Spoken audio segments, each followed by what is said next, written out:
Salut les amis, j'espère que vous allez bien. Alors aujourd'hui, il sera question de la toute première critique de la chaîne Cinéclectisme, qui sera donc consacrée au film Paul Things, traduit en français par Pauvre créature, réalisé par Yorgos Lanthimos, avec au casting Emma Stone, Mark Ruffalo, Willem Dafoe, Rami Youssef ou encore Gerard Carmichael. Alors, le résumé en quelques mots, c'est l'histoire d'une jeune femme, donc Bella, qui va être ramenée à la vie par un savant fou, une sorte d'équivalent du docteur Frankenstein, qui va donc lui greffer donc le cerveau du bébé qu'elle portait en elle. Et donc, du coup, ben, on va assister en quelque sorte à la naissance d'une femme-enfant, donc de ses premiers pas littéralement jusqu'à son affirmation en tant que femme. Et donc, un beau jour, donc, Bella va profiter de l'arrivée d'un avocat mondain pour partir avec lui à la découverte du monde, ce qui sera l'occasion d'un récit initiatique. Alors, il y a beaucoup de choses à dire sur ce film.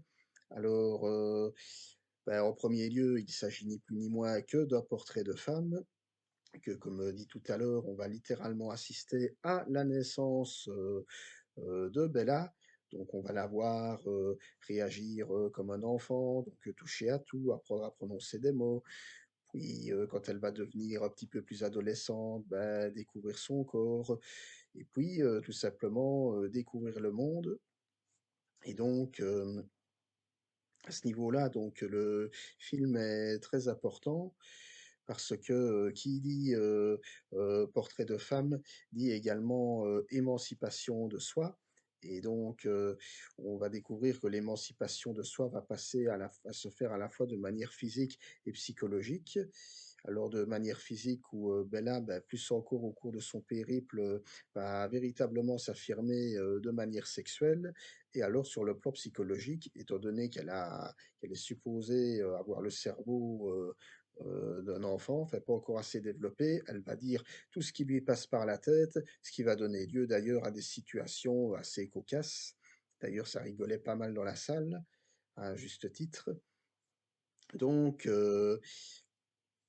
alors comme je le disais tout à l'heure, donc, et ça a été dit d'ailleurs plusieurs fois, oui, le film comporte beaucoup de scènes de sexe, très crues et très frontales. Donc, si vous êtes prude, bah, passez votre chemin, c'est voilà. Bon, mais, blague à part, là, justement, oui, le film est très chargé sexuellement, mais ce n'est jamais gratuit et jamais vulgaire. Tout simplement parce qu'il s'agit, je le répète, donc, de récits d'émancipation et de découverte de soi. Et ce d'autant plus que Bella, qui au départ va, être, réduit, si on peut dire, en tant qu'objet sexuel, notamment par cet avocat, mondain qui va profiter de sa naïveté pour, voilà, jouer avec elle.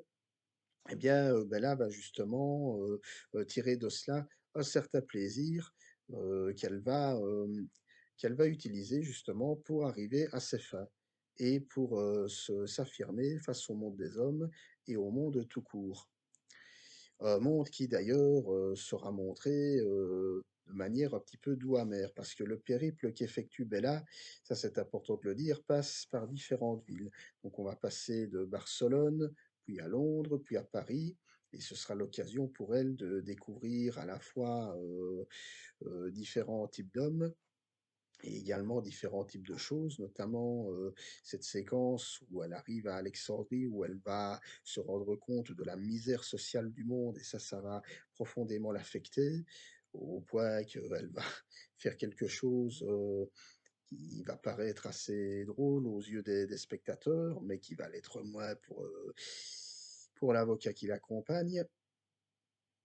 Et donc, oui, donc à ce niveau-là, donc le film est plutôt bien fait dans la mesure où, à côté justement de ce portrait de femme, va s'ériger, un portrait de société, donc qui est, ni tout blanc ni tout noir, voilà, et qui va justement donc, permettre à Bella de, s'accomplir.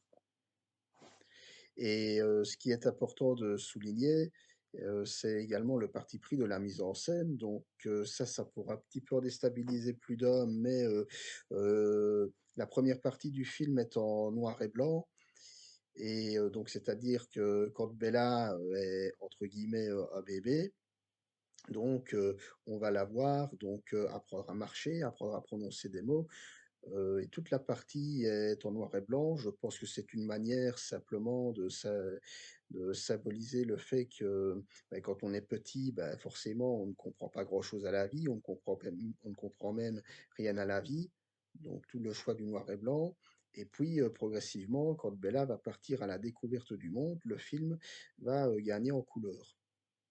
Manière de montrer, bah, qu'elle a, déjà, le cerveau un petit peu plus développé, qu'elle a déjà un petit peu plus de connaissances. Ça, pour le coup, je trouve que c'est une très belle idée de mise en scène. Alors, l'esthétique, à certains moments, n'est pas sans rappeler, les premiers films de Jean-Pierre Jeunet, de Terry Gilliam et ou voire même, dans une moindre mesure, un petit peu, Tim Burton pour le côté un petit peu plus néo-gothique.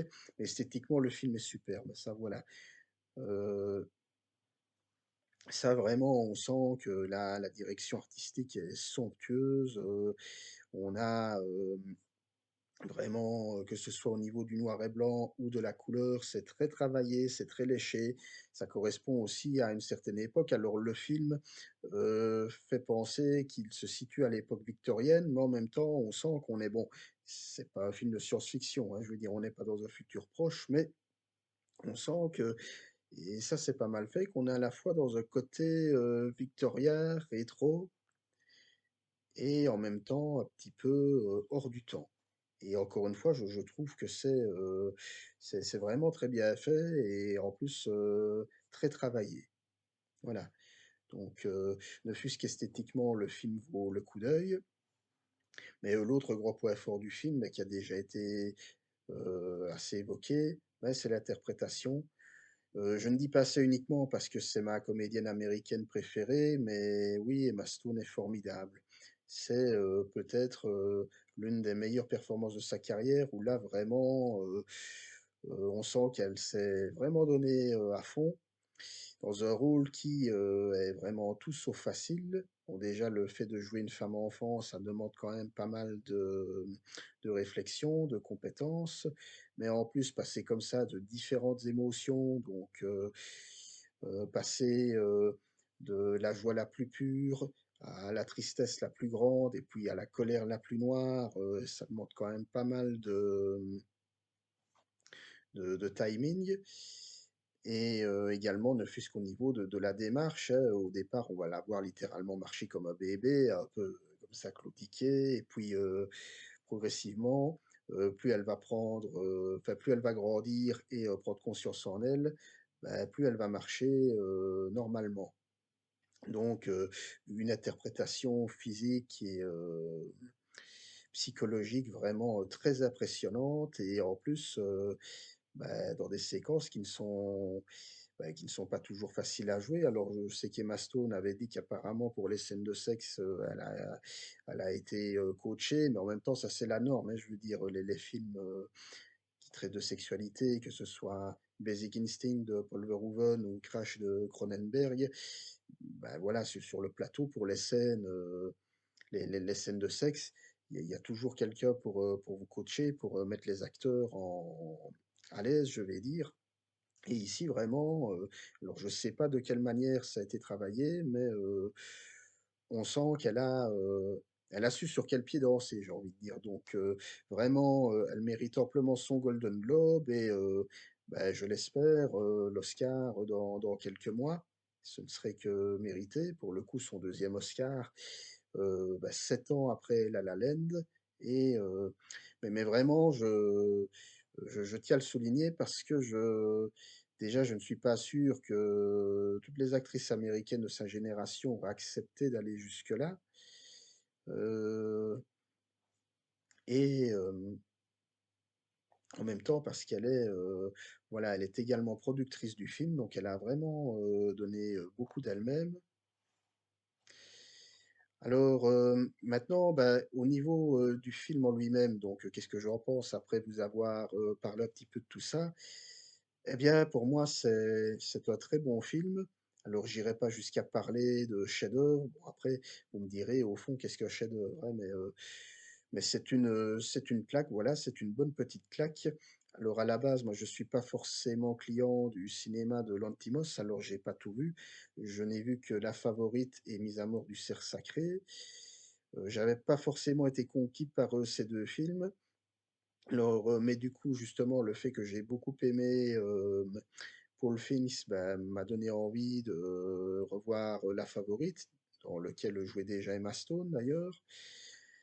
Et en fait, bah, La Favorite, moi je me rappelle que j'avais trouvé ça un petit peu pompeux. J'avais bien compris le propos du film où bon, il s'agissait déjà en quelque sorte d'émancipation, mais de manière différente. On avait cette espèce de lutte entre trois femmes, etc. Enfin, bon, voilà, ça m'avait pas forcément convaincu, mais je suis prêt à lui laisser une seconde chance, et peut-être que j'en parlerai, tiens, du coup, sur la chaîne. Mise à mort du cerf sacré, avec Colin Farrell, et Nicole Kidman, ben là, j'avais déjà un petit peu mieux accroché, mais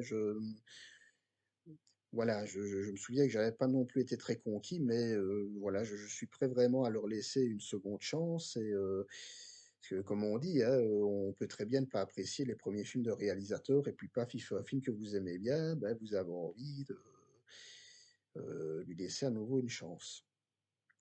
Alors après, oui, pourquoi est-ce que, je lui mets, 8 sur 10 et que je ne dirais pas que c'est un choc? Eh bien parce que, même si le film est superbe, est vraiment, très riche de sens, moi, il y a quand même quelques petits défauts à pointer. Alors, il y a notamment cette fin que je ne dévoilerai pas, mais qui, pour moi, tombe un peu, comme un cheveu sur la soupe. Donc, c'est-à-dire que on a un peu l'impression que Lanthimos s'est dit qu'il fallait, conclure le film et donc du coup, on en revient à une espèce d'ultime rebondissement qui est très classique d'ailleurs au demeurant et qui, bon, je vais dire en soi qui est pas mal amené, mais qui, voilà, parce que le film, alors la narration du film est, je vais dire, je dirais pas qu'elle est décousue, mais voilà, en fait, elle se fait au fil du périple de Bella. Donc voilà, donc la narration se fait vraiment au fil des différentes découvertes de Bella à travers le monde. Et puis alors à la fin, on a cet ultime rebondissement qui remet tout en question et ben, je trouve que c'est amené un petit peu à coups de gros sabots. Mais voilà, après, ça a d'autant plus que ça. Oui, le film est quand même très. Ben, un peu déjanté par moment. Donc, on a ce côté quand même très décalé de la part de Lanthimos, avec notamment les différentes créatures du docteur qui s'occupe de Bella. Donc, docteur joué par Willem Dafoe. Et ces espèces de créatures, mi-chien, mi-canard, voilà, vous le découvrez par lui-même, mais il y a, voilà, un ton assez insolite qui m'a pas mal plu. Voilà. Donc, voilà tout ce que je pouvais vous dire à propos de Paul Fiennes.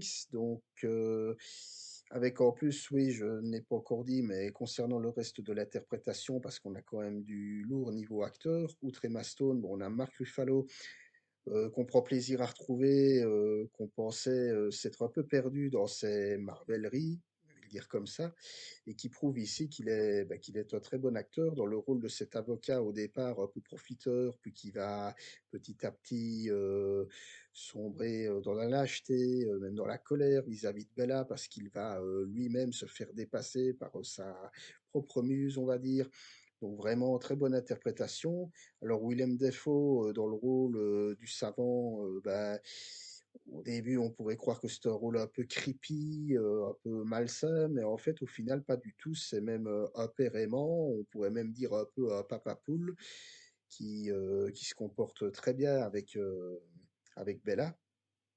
Et alors, mais pour le coup, là, dans des rôles un peu plus secondaires, bah, oui, Rami Youssef dans le rôle du premier prétendant de Bella, qui l'aime vraiment telle qu'elle est, qui est le seul homme, au fond, à vraiment la respecter, est très convaincant, très juste. Et également, mais dans un rôle un petit peu plus secondaire, donc Jerrod Carmichael, désolé, j'ai simplement dû revoir un petit peu le nom, voilà. Et donc bah, lui aussi, très bien. qui va, l'initier, à la philosophie de la vie, en quelque sorte. Donc voilà tout ce que je pouvais vous dire à propos de Poor Things, donc très bon film, 1er, vrai bon film de l'année, voilà, ça fait toujours plaisir de démarrer une année cinéma sur, de bons rails, donc vraiment je ne peux vous encourager, qu'à aller voir ce film. Voilà. Alors si vous avez aimé cette vidéo, ben, je vous invite tout simplement à la liker. Si vous êtes d'accord avec moi ou au contraire si vous n'êtes pas d'accord, ben, je vous invite à laisser un petit commentaire. Alors, si vous n'êtes pas d'accord avec moi, ce que je peux tout à fait comprendre, dites-le, mais s'il vous plaît, poliment, avec gentillesse, sans agressivité ni grossièreté. Non mais je le dis parce que voilà, nous sommes tous des adultes, nous ne sommes pas dans une basse-cour. Alors qu'on ne soit pas du même avis, je comprends, mais s'il vous plaît, dites-le gentiment, poliment. Voilà. De toute façon, c'est bien simple. Si je vois de la grossièreté dans les commentaires, je le supprime. Voilà. Moi, c'est comme ça. Allez. Et je vous dis ben, à la prochaine. Rendez-vous pour une nouvelle vidéo. Je ne sais pas encore ce que ce sera, mais ce sera une surprise pour vous comme pour moi. Pour moi. Sorry. Les joies de l'impro. À la prochaine tout le monde. Salut.